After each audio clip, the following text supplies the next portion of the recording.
cilvēki triec nost Ukrainā ar salīdzinoši nedārgiem ieročiem šādus dronus masveidā ar visām tā saucamajām sprostugunīm, un kur ir visi tie smalkie formulējumi. Viņi nodarbojas ar to Ukraina, kur notiek kara darbība.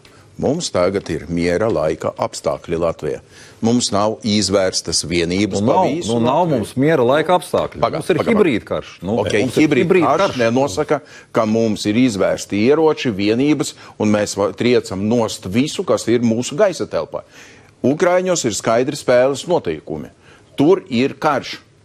Viss, kas līdo no turienes, klasificēts kā naidnieka gaisa kūgis, un tās triecam zemē ar visiem pieejām paņemiem. Bet Stepanokums un viss pārējais. Krievija mums uzbruks, un tad mēs tikai trieksim. Apstiprināt.